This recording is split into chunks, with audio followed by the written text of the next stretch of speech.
What would you sacrifice for the perfect shot? Behind Hollywood's golden age of cinema lies a shadow reel of horrifying accidents that nearly claimed the lives of its brightest stars. From Margaret Hamilton's agonizing burns as the Wicked Witch to Buster Keaton performing death-defying stunts with a broken neck. These are the traumatic moments that never made it to the silver screen, yet shaped filmmaking forever. Join us as we pull back the curtain on old Hollywood's most terrifying on-set mishaps, where the line between acting and actual survival often blurred in the pursuit of movie magic. The Wizard of Oz, 1939. Hidden beneath the technicolor splendor of The Wizard of Oz lies one of Hollywood's most horrifying production accidents. On December 23, 1938, during the sequence where the Wicked Witch of the West disappears in a puff of smoke, actress Margaret Hamilton suffered catastrophic burns that nearly claimed her life. As the cameras rolled in MGM's Culver City soundstage, a mechanical trap door designed to lower Hamilton safely below stage malfunctioned, delaying her descent by crucial seconds. The pyrotechnic smoke effect ignited prematurely, engulfing Hamilton's copper-based green makeup in flames. The makeup, containing toxic copper oxide, intensified the burn's severity against her exposed skin. Crew members reported hearing Hamilton's screams echo through Soundstage 4 as the flames consumed her face, right hand, and parts of her upper body. Production halted immediately as the studio's emergency medical team rushed to her aid. Hamilton spent 6 agonizing weeks in the hospital recovering from second-degree burns on her face and third-degree burns on her hand. The copper makeup had seared so deeply that permanent scarring was unavoidable. Studio executives attempted to suppress news of the accident, offering Hamilton an additional $4,000 in compensation to maintain silence about the incident. Despite her traumatic experience, Hamilton returned to complete filming after her recovery, though she refused to work with fire effects again. MGM quietly amended her contract to exclude further pyrotechnic scenes, substituting a body double for such moments. Behind the scenes, the studio hastily implemented new safety protocols, including mandatory fire marshals on set during special effects sequences. When audiences marveled at the Wicked Witch's dramatic disappearances on screen, few realized they were witnessing the aftermath of Hamilton's extraordinary commitment to continue despite her harrowing ordeal. Her green makeup, which had caused such suffering, required special federal permits for its toxic ingredients, banned from film productions by 1946, following a wave of similar makeup-related injuries across the industry. Haunted Spooks, 1920. Comedic genius. Harold Lloyd paid a devastating price for a split-second special effects mistake that fundamentally altered his physical appearance forever. On August 24, 1919, during routine promotional photography for his film Haunted Spooks, Lloyd posed with what he believed was a prop bomb. The seemingly innocent object was actually loaded with real explosive powder. As Lloyd casually lit what he thought was a harmless cigarette prop, the device detonated in his right hand with a force that shattered windows across the Witzel Photography Studio in downtown Los Angeles. The blast tore through Lloyd's hand, severing his thumb and index finger while embedding fragments of the bomb casing into his face, narrowly missing his eyes by mere centimeters. Blood-soaked and in shock, Lloyd was rushed to Los Angeles County Hospital, where surgeons worked frantically to salvage what remained of his hand. His recovery spanned nearly 7 months, during which time Hal Roach Studios continued paying his full salary of $1,500 weekly, an unprecedented gesture in the cutthroat silent film era. Remarkably, Lloyd insisted on returning to work before fully healed, wearing a specially designed flesh-colored prosthetic glove to conceal his missing digits. This prosthetic became his closely guarded secret, one that most moviegoers never detected, despite his countless physical comedy sequences.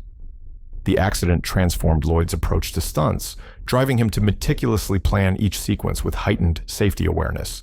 Yet paradoxically, he pursued increasingly dangerous stunts in films like Safety Last, where he famously dangled from a clock face 12 stories above ground. Privately, Lloyd suffered chronic pain and phantom limb sensations for decades following the accident, often requiring morphine injections before particularly demanding scenes. The explosion that took his fingers became Hollywood's cautionary tale about practical effects, leading to the formation of the first specialized film safety departments at major studios. Lloyd's custom prosthetic, crafted from a revolutionary surgical rubber developed specifically for him, required replacement every 6 weeks due to wear from his physically demanding performances, costing the equivalent of $3,000 per glove in today's currency. Behind Lloyd's iconic glasses and dazzling smile lay a performer who literally sacrificed pieces of himself for his art, concealing his injury so masterfully that most fans only discovered the truth decades after his greatest films. Sparrows, 1926.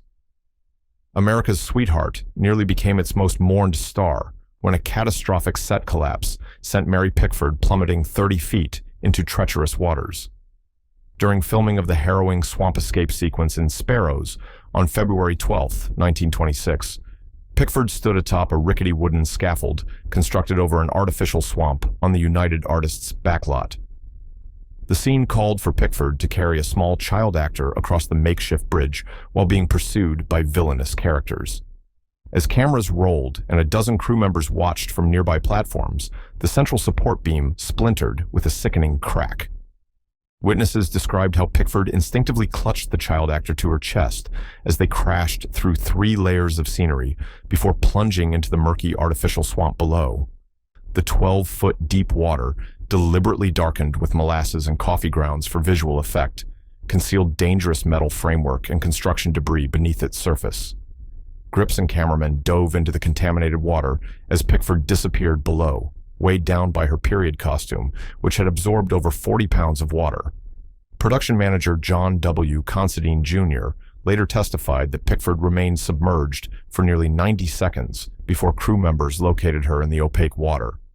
She emerged semi-conscious and bleeding from a 4-inch gash across her forehead, while miraculously having maintained her protective grip on the child actor, who escaped with only minor bruising. Pickford's husband, Douglas Fairbanks, filming on an adjacent lot, reportedly raced to the scene barefoot upon hearing the commotion and personally carried her to waiting medical assistance. Studio physicians documented a severe concussion, 3 cracked ribs, and numerous lacerations requiring 27 stitches. Production halted for 17 days while Pickford recovered, costing United Artists an estimated $157,000 in delays. Despite the severity of her injuries, Pickford insisted on completing the dangerous sequence herself rather than employing a stunt double, though with substantially reinforced scaffolding and safety divers positioned out of frame. Within months, the newly formed Academy of Motion Picture Arts and Sciences established its first committee on production safety, largely in response to the publicity surrounding Pickford's near-fatal accident. Fast and Loose, 1930. Rising star Carole Lombard's face nearly became her undoing after a devastating on-set mishap threatened both her beauty and burgeoning career. During a seemingly routine car chase sequence for Fast and Loose at Paramount's Melrose Avenue studio on September 17, 1929, Lombard sat in the passenger seat of a 1927 Buick Roadster as a studio driver navigated the vehicle through a series of tight turns. The carefully choreographed sequence went catastrophically wrong when the brakes failed during a sharp corner, sending the car careening into an unsecured camera platform.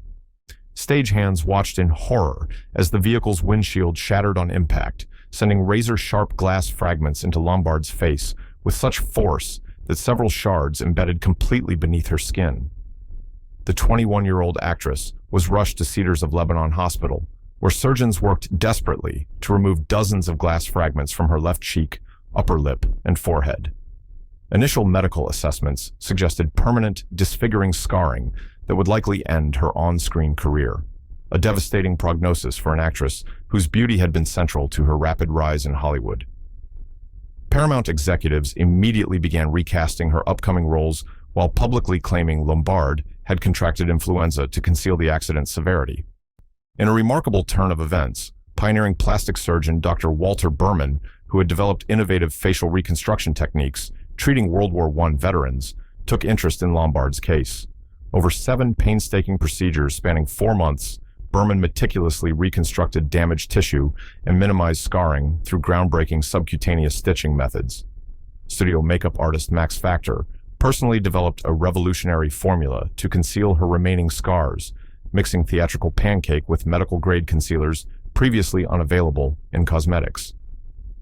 Lombard's recovery and return to film required her to completely reinvent her career trajectory, abandoning dramatic roles for comedies where strategic lighting and camera angles could better disguise her remaining facial irregularities. The accident transformed her approach to acting, with Lombard developing her signature comedy style partly as adaptation to her post-accident limitations. Cinematographers who worked with her noted Lombard's encyclopedic knowledge of lighting techniques that minimize scar visibility, with the actress often positioning herself on set before directors could provide blocking instructions. The glass fragments continued working their way out of her skin for years afterward, with Lombard reportedly extracting tiny shards herself between takes well into the 1930s. The Informer, 1935, Academy Award-winning actor Victor McLaglen's dedication to authenticity resulted in a brutal on-set beating that hospitalized 3 men and left the star temporarily blind. While filming the pivotal pub brawl sequence for John Ford's The Informer on RKO's Stage 7 in December 1934, McLaglen, a former professional boxer who had once gone 12 rounds with heavyweight champion Jack Johnson, suggested using actual contact instead of choreographed stage fighting to achieve more realistic results. Director Ford, notorious for his demanding methods, enthusiastically endorsed the approach, clearing the set of all non-essential personnel and allowing the cameras to roll continuously as McLaglen faced off against 4 stuntmen, all former collegiate boxers or wrestling champions, hired specifically for their fighting capabilities. What began as controlled aggression quickly escalated into genuine violence when stuntman Eddie Baker landed an unplanned blow to McLaglen's temple, triggering the actor's combat instincts from his professional fighting days. Witnesses described how McLaglen's eyes glazed over before he launched into a devastating counterattack, unleashing powerful combinations that sent 2 stuntmen crashing through the balsa wood bar set with such force that splinters penetrated their clothing. Script supervisor Catherine Doyle's production notes documented that Ford continued shouting, "Keep rolling," even as blood visibly splattered across the lens of the Mitchell camera. The melee ended only when McLaglen delivered an uppercut that rendered stuntman Chuck Hamilton unconscious, at which point assistant director Wingate Smith and 3 grips physically intervened. Studio medics treated multiple injuries on set, including McLaglen's shattered left hand and a severe facial hematoma that swelled his right eye completely shut within minutes. 3 participants required hospitalization, with Hamilton suffering a concussion and fractured jaw. Production halted for 9 days while McLaglen recovered sufficient visibility to continue filming, applying ice compresses between takes to reduce swelling. RKO's production insurance initially refused coverage, claiming the injuries resulted from willful misconduct rather than accidental circumstances, prompting the studio to pay approximately $2,300 in medical expenses directly. The Adventures of Robin Hood, 1938, swashbuckling star Errol Flynn nearly lost his life when a meticulously planned sword fight erupted into genuine combat with potentially lethal consequences. During the climactic duel sequence in The Adventures of Robin Hood, filmed on Warner Bros. Stage 8 in November 1937, Flynn faced off against veteran actor Basil Rathbone, who portrayed the villainous Sir Guy of Gisborne. While both actors had trained extensively with Olympic fencing master Fred Cavins, the scene called for dramatically heavier broadswords rather than traditional fencing foils. These weapons, though blunted, still weighed nearly 4 pounds each, substantial enough to cause serious injury when wielded at full force. As the intricate 7-minute sequence progressed through its 34 separate fighting moves, the physical demands began taking a visible toll on both actors. After 19 consecutive takes under blazing Technicolor lights that raised the stage temperature to over 100 degrees, Flynn, exhausted and dehydrated, missed a crucial defensive parry. Rathbone's downward strike, intended to be blocked, sliced through Flynn's insufficient guard and connected directly with the actor's right shoulder, severing through his costume and penetrating nearly an inch into muscle tissue. Blood immediately soaked through Flynn's forest green tunic as he staggered backward, momentarily dropping his guard. According to assistant swordmaster Ralph Faulkner's written account, Rathbone, caught in the momentum of the choreography, continued pressing forward with 2 additional strikes before realizing his opponent was genuinely injured. Director Michael Curtis, infamous for prioritizing dramatic impact over actor safety, initially shouted for the combat to continue until cinematographer Tony Gaudio forcefully intervened, physically stepping between the camera and the action. Studio medics administered emergency treatment on set, including 12 stitches to close Flynn's wound without anesthetic, as the actor insisted on completing the sequence that same day to maintain continuity. When shooting resumed 3 hours later, Flynn performed with his sword arm partially immobilized, requiring significant rewrites to the remaining choreography. Makeup artists continuously addressed bleeding that seeped through his costume between takes, while script supervisors scrambled to ensure continuity with footage shot earlier. The incident exacerbated existing tensions between Flynn and Curtis, who had previously clashed over dangerous conditions during Captain Blood and the charge of the Light Brigade. Warner Brothers executives, alarmed by the potential loss of their most bankable star, subsequently established the studio's first comprehensive weapons safety protocols, including mandatory rest periods during extended fight sequences and the requirement that all bladed props undergo daily inspection. The finished duel sequence, considered among the greatest sword fights in cinema history, carries an additional layer of authenticity precisely because portions capture Flynn fighting through genuine pain. Flynn himself later noted in his autobiography that viewers who watch closely can pinpoint exactly when the real injury occurs, the only moment in the sequence where Robin Hood's confident smile momentarily transforms into a grimace of authentic agony. Bad Day at Black Rock, 1955. Hollywood veteran Spencer Tracy's greatest on-screen terror was no act during the harrowing filming of a seemingly straightforward Jeep sequence. On location in California's Mojave Desert in June 1954, production of Bad Day at Black Rock called for Tracy's character to drive a World War II surplus Jeep across rugged terrain. Tracy, who had earned 2 Academy Awards but never learned to operate manual transmission vehicles, initially requested a stunt driver. Director John Sturges, seeking authentic reactions, convinced the 54-year-old actor to handle the driving himself, assuring him that the modified Jeep had been thoroughly tested for safety on the desert landscape. What neither Tracy nor Sturges realized was that the vehicle's fuel line had been incorrectly reinstalled after maintenance, creating a dangerous situation that would soon turn catastrophic. As cameras rolled from a pursuit vehicle, Tracy's Jeep crested a small rise at approximately 35 miles per hour, landing heavily and rupturing the compromised fuel line. Gasoline immediately sprayed onto the hot exhaust manifold, igniting in a flash that engulfed the vehicle's undercarriage. Production assistant Robert Relia, watching through binoculars from a distant vantage point, described seeing flames suddenly licking up around Tracy's legs as the actor continued driving, initially unaware of the fire beneath him. The pursuit vehicle's driver, stunt coordinator Carrie Lofton, accelerated alongside the burning Jeep, shouting and gesturing frantically for Tracy to stop and abandon the vehicle. Tracy, mistakenly believing these actions were part of the scene, continued driving for nearly 20 seconds as flames intensified around the floorboards. When the fire finally burned through the seat cushion, searing Tracy's legs, the actor's genuine panic became apparent as he attempted to bail out of the moving vehicle without properly stopping, causing the Jeep to careen sideways and nearly roll. Stunt performers from the chase vehicle extracted Tracy from the burning Jeep mere moments before the fuel tank exploded with such force that debris was later found nearly 150 feet from the impact site. Studio medic reports documented second-degree burns across 15% of Tracy's lower body, requiring specialized treatment at Antelope Valley Hospital, 60 miles from the remote location. The production shut down for 11 days while Tracy recovered, costing MGM approximately $175,000 in delays. Upon his return, Tracy refused to enter any vehicle on set without personally inspecting it alongside mechanical staff, and insisted that fire suppression equipment remain within sight during all subsequent driving scenes.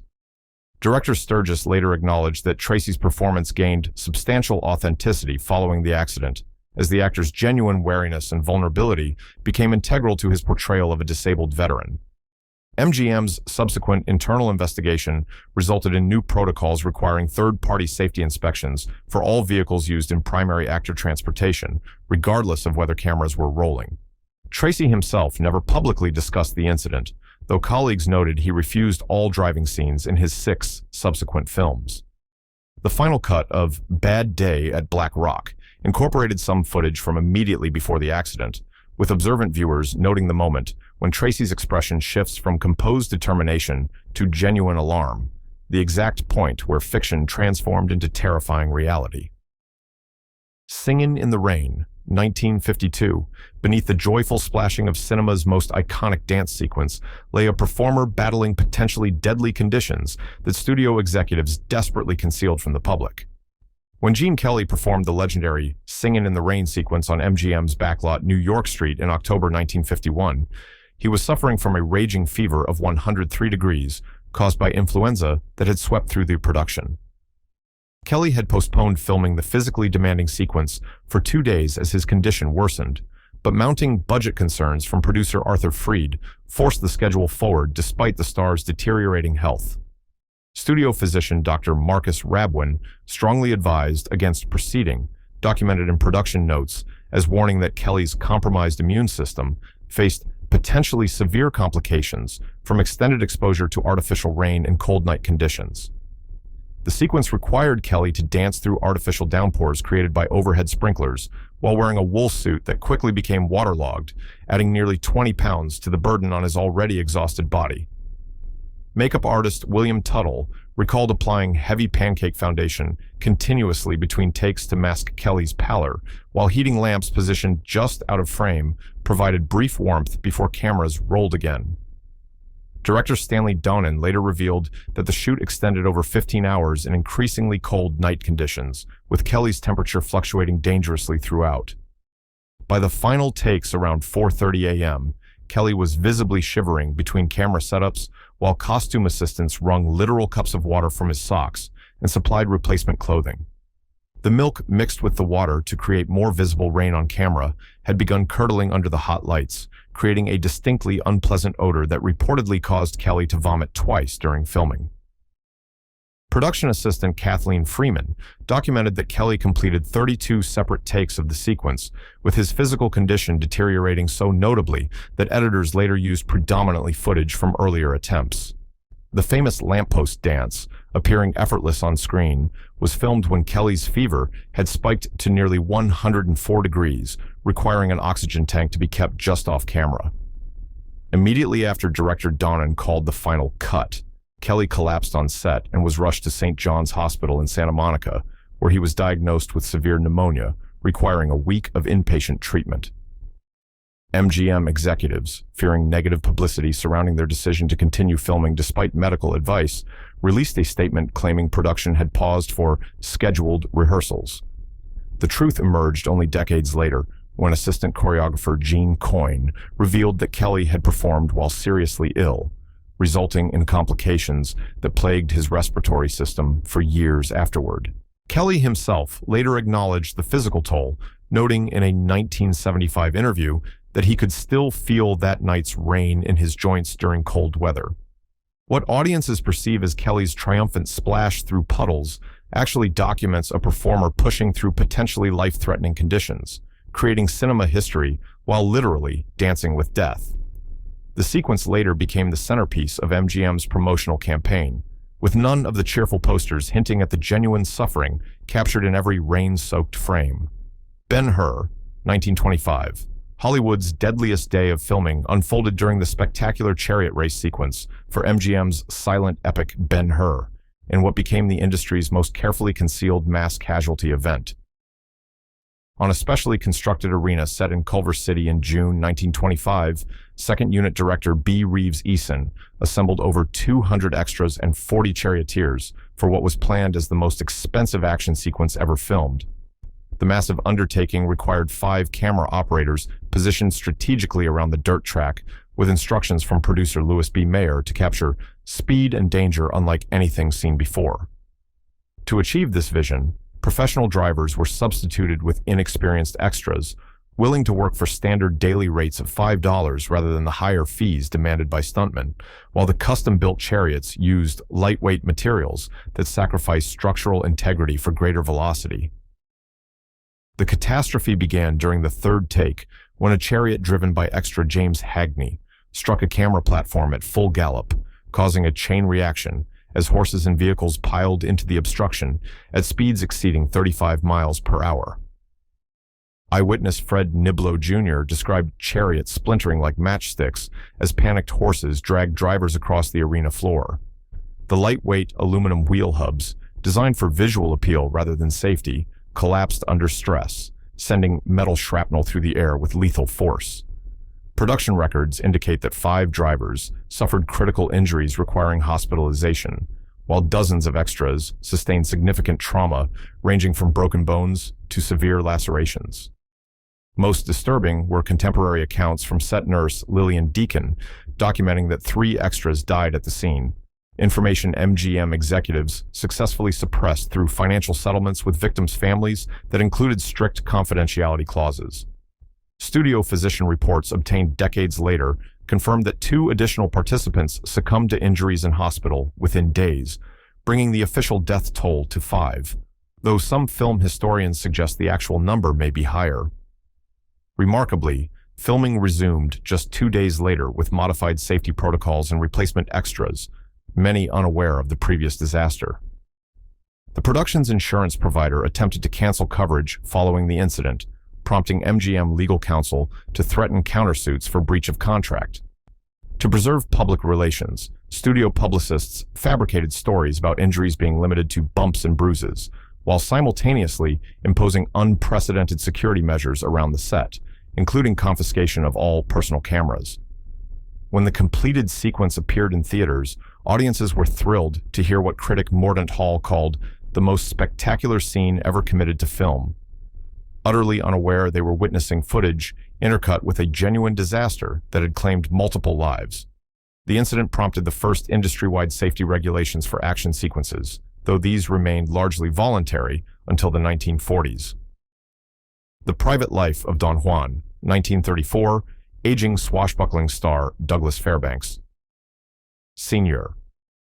S. final role became a painful testament to the dangers awaiting actors who attempt to recapture past glories. During production of Alexander Korda's The Private Life of Don Juan at London Film Productions in March 1934, the 50-year-old Fairbanks insisted on personally executing a dangerous sequence involving flaming arrows. The scene required Fairbanks' character to evade multiple fire-tipped projectiles shot by jealous husbands. Safety coordinator William Hodgson strongly recommended using a younger double, documenting his concerns in a memo to director Korda that Mr. Fairbanks's reflexes have noticeably slowed, but the star invoked his contractual right to perform his own stunts. On the third take in Soundstage B, a mechanically launched arrow malfunctioned when its guidance wire snapped. The flaming projectile veered directly toward Fairbanks, who attempted to dodge but reacted significantly slower than during rehearsals. The arrow struck him in the upper left thigh, its alcohol-soaked tip igniting his period costume instantly. Makeup assistant June Davenport described the horrifying sight of Fairbanks engulfed from waist to knee in blue flame as he attempted to extinguish the fire by rolling across the stone set floor. The woolen costume material, treated with fireproofing chemicals that ironically increased burning temperature while slowing consumption rate, created third-degree burns across approximately 12% of Fairbanks' body before crew members could douse the flames with fire extinguishers.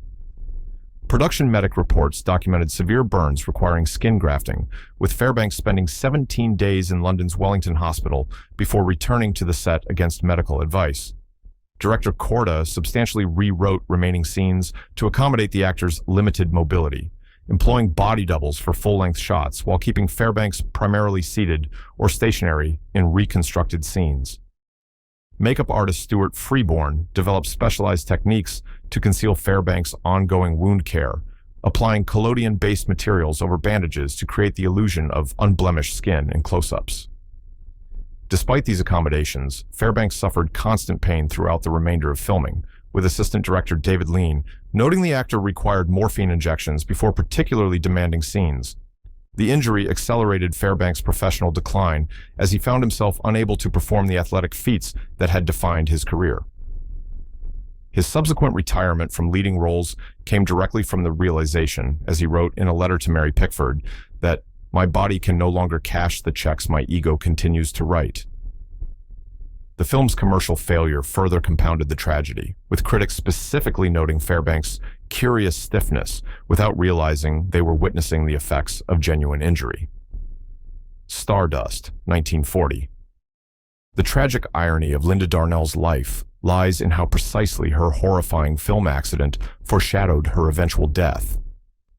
During production of Stardust at 20th Century Fox in November 1939, 19-year-old Darnell was filming a dramatic sequence where her character escapes a burning building. Director Walter Lang, seeking realistic terror on his young star's face, instructed special effects coordinator Fred Surson to increase the intensity of controlled flames on the set. What began as contained fire elements quickly escalated when a backdraft caused by an improperly sealed stage door sent flames rushing toward the young actress. The fire-retardant chemicals applied to Darnell's costume proved inadequate against the intense heat, igniting her dress along the right side. Studio carpenter Martin Donahue, positioned just off camera, described how Darnell froze in genuine panic as flames climbed rapidly toward her face. Cinematographer Ernest Palmer, still rolling as chaos erupted, captured the horrifying moment when Darnell's hair caught fire, creating what one crew member described as a halo of flame around the actress's head for nearly 3 seconds before assistant director Jasper Blystone tackled her to the ground. Sound engineer Eugene Grossman's recording equipment preserved Darnell's agonized screams, audio that studio executives later ordered destroyed. Studio medics administered emergency treatment before Darnell was rushed to Cedars of Lebanon Hospital with second-degree burns across her right arm, shoulder, and neck, with more serious third-degree burns affecting portions of her scalp where her hair had ignited. Plastic surgeon Dr. Wallace Dresden performed 3 separate skin graft procedures over the following 6 weeks, successfully minimizing visible scarring on her face and neck, vital intervention that saved the young star's promising career. During her painful recovery, Fox executives fabricated publicity about Darnell suffering from exhaustion while frantically rescheduling production around her extended absence. When Darnell returned to the set in January 1940, makeup artist Ben Nye developed specialized techniques to conceal her healing burns, establishing new industry standards for corrective makeup application. The trauma of the accident reportedly gave Darnell a pathological fear of fire that persisted throughout her career, requiring special accommodations during any scenes involving even small flame elements. Cast and crew observed her visible trembling whenever candles or matches appeared in scenes, with director Otto Preminger later noting that her terror required no acting whatsoever. Sherlock Jr., 1924. Silent film genius Buster Keaton performed what may be cinema's most dangerous stunt, while unknowingly suffering an injury that could have left him paralyzed or dead. During production of Sherlock Jr., in June 1923, Keaton performed a sequence requiring him to hang from a water tower spout as thousands of gallons cascaded onto him. When the torrent hit with far greater force than anticipated during rehearsals, Keaton was slammed violently against the train tracks below. After briefly losing consciousness, the notoriously stoic performer insisted on continuing, unaware that the impact had actually fractured his cervical spine. For decades, film historians questioned the severity of this injury until Keaton's medical records were finally examined in the 1990s. X-rays taken years after the accident revealed the stunning truth. Keaton had broken his neck during the water tower sequence, yet continued performing increasingly dangerous stunts for over a week before seeking medical attention. The extraordinary circumstances came to light only when Keaton began experiencing debilitating headaches 7 days after the accident, prompting a reluctant doctor's visit. Physician reports document Keaton's shock upon learning he had been performing with a fractured C4 vertebra that had narrowly missed severing his spinal cord by approximately 2 millimeters. Director Eddie Klein immediately halted production upon learning of Keaton's condition, though the performer notoriously attempted to sneak back onto set against medical orders. Studio executives, alarmed by both the severity of the injury and potential insurance implications, imposed round-the-clock monitoring to ensure Keaton followed recovery protocols. Despite wearing a specialized neck brace between takes for his subsequent 3 films, Keaton refused to modify his approach to physical comedy, completing dozens more potentially lethal stunts throughout his career. Male and female, 1919, silent film siren Gloria Swanson faced death from massive predator jaws during filming of Cecil B. DeMille's Male and Female, in what remains one of Hollywood's most reckless endangerments of a major star. The ambitious production called for Swanson's character, a socialite stranded on a deserted island, to be threatened by a wild lion before being rescued. Rather than employing camera tricks or a trained animal performer, DeMille insisted on using a recently captured African lion for authentic ferocity, despite animal handler Frank Bostock's written warning that the creature remained unpredictably hostile and unsuitable for close human interaction. On August 17, 1919, at Paramount's Bronson Canyon location, 20-year-old Swanson was positioned reclining on a rock formation as the 450-pound male lion was brought onto set, secured only by 2 chain leashes controlled by handlers positioned out of frame. Cinematographer Alvin Wyckoff recorded the moment when the agitated predator suddenly lunged forward with such force that one handler was pulled completely off his feet, momentarily losing control of his restraint. Studio veterinarian logs document that the lion's jaws came within 14 inches of Swanson's exposed neck before the second handler could regain control. Spite visibly trembling and having torn her costume during her instinctive recoil, Swanson remarkably remained in position while DeMille continued filming, capturing the genuine terror that made the sequence so compelling to audiences. The director later admitted exploiting Swanson's genuine fear, instructing the lion handlers to allow the animal closer with each take while keeping the actress unaware of these directions. Following the scene's completion, Swanson suffered what studio physician Dr. Henry Lissner described as acute nervous collapse, requiring sedation and a 3-day production delay. The incident permanently affected Swanson's relationship with the powerful director, whom she later accused of valuing a dramatic scene above my life in private correspondence. Though publicly maintaining the professional facade expected of stars during that era, Swanson's contract for subsequent DeMille productions specifically prohibited proximity to unrestrained wild animals and required safety protocols be documented in writing before her arrival on set. The harrowing footage, showing genuine mortal fear in Swanson's eyes, became one of the film's most promoted elements, with audiences unaware they were witnessing an actress in legitimate peril rather than skilled performance. Noah's Ark, 1928, Warner Bros. Biblical epic Noah's Ark earned its place in Hollywood infamy through a catastrophic on-set disaster that claimed 3 lives and injured dozens during what was intended as the production's showcase sequence. Director Michael Curtis, determined to create the most realistic flood scene ever filmed, ordered the construction of massive water tanks above Warner's Sunset Boulevard backlot in October 1927. The sequence called for 600,000 gallons of water to be released onto a set containing over 200 extras, creating a deluge that would appear to sweep away the sinful inhabitants of the pre-flood world.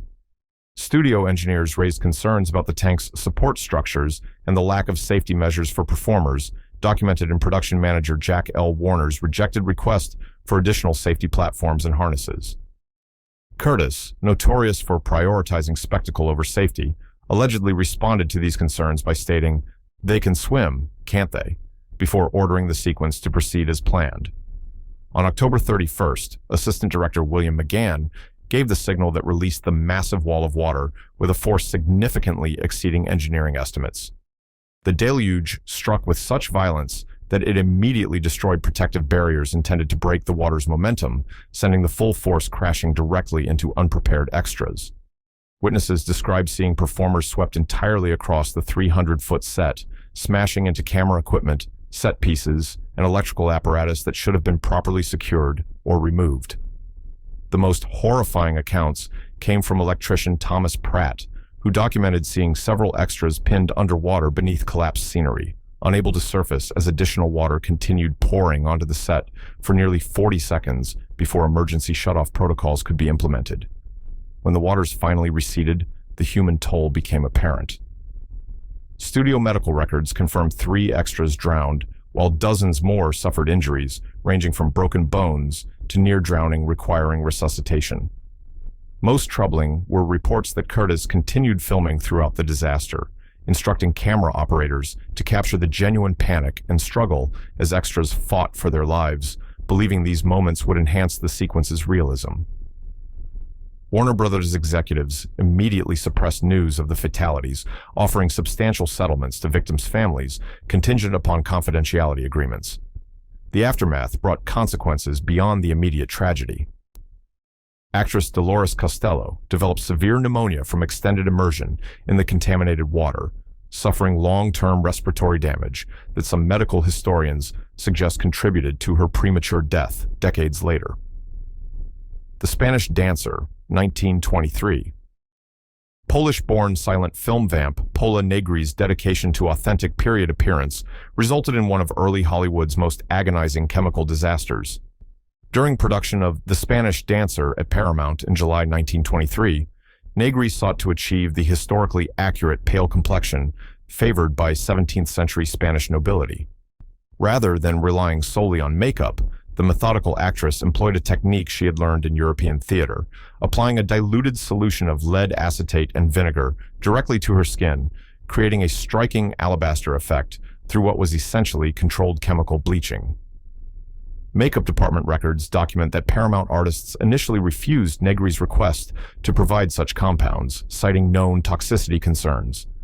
The headstrong star subsequently obtained the chemicals independently and applied them in her dressing room before arriving on set. Under the intense heat of early Klieg lights, which frequently raised stage temperatures above 100 degrees, the chemical reaction accelerated beyond Negri's experience, penetrating her skin far more deeply than intended. Cinematographer James Wong Howe first noticed something amiss when Negri's complexion developed an unnatural bluish tint midway through filming, followed by visible blistering along her hairline and neck. When Negri finally admitted to increasing discomfort, production halted for medical examination. Studio physician reports described second-degree chemical burns across approximately 40% of her face and neck, with elevated lid absorption requiring emergency chelation therapy. Production was suspended for 12 days, while specialists treated Negri's injuries, though permanent damage had already occurred. The chemicals had destroyed melanin in affected skin areas, leaving Negri with mottled pigmentation that required increasingly heavy makeup throughout her remaining career. More concerning were the neurological symptoms that developed in subsequent months, including tremors and intermittent numbness that consultant neurologists attributed to lead poisoning from prolonged skin absorption. Director Herbert Brennan faced the additional challenge of maintaining visual continuity when filming resumed, as Negri's appearance had noticeably changed. Cinematographer Howe developed specialized lighting techniques to minimize the visible scarring, establishing methods later adopted industry-wide for photographing actors with skin irregularities. The accident marked a professional turning point for Negri, whose subsequent Hollywood career declined partly due to increasing difficulty photographing her damaged complexion as film quality improved. The incident prompted Paramount's first formal ban on performers bringing personal chemical substances onto studio property, while Negri herself later acknowledged in her autobiography that vanity's price proved far higher than anticipated. Steamboat Bill, Jr., 1928, comedy pioneer Roscoe "Fatty" Arbuckle's return to film following his notorious scandal was marred by a devastating accident that ultimately pushed the comedian toward his premature death.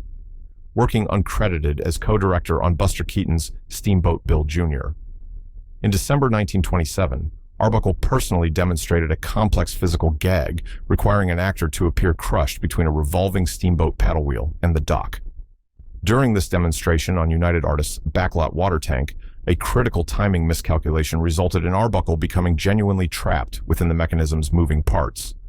The paddle wheel, constructed from authentic steam vessel components for realistic appearance rather than practical safety, caught Arbuckle with far greater force than intended during the demonstration. Stunt coordinator Harvey Perry's production notes document that the mechanism continued rotating for nearly 7 seconds before emergency protocols could halt it, applying approximately 450 pounds of pressure against Arbuckle's midsection with each rotation.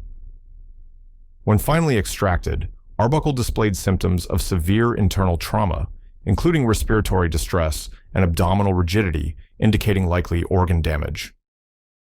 Studio medic Dr. Frederick Harwood provided emergency treatment before Arbuckle was transported to Good Samaritan Hospital.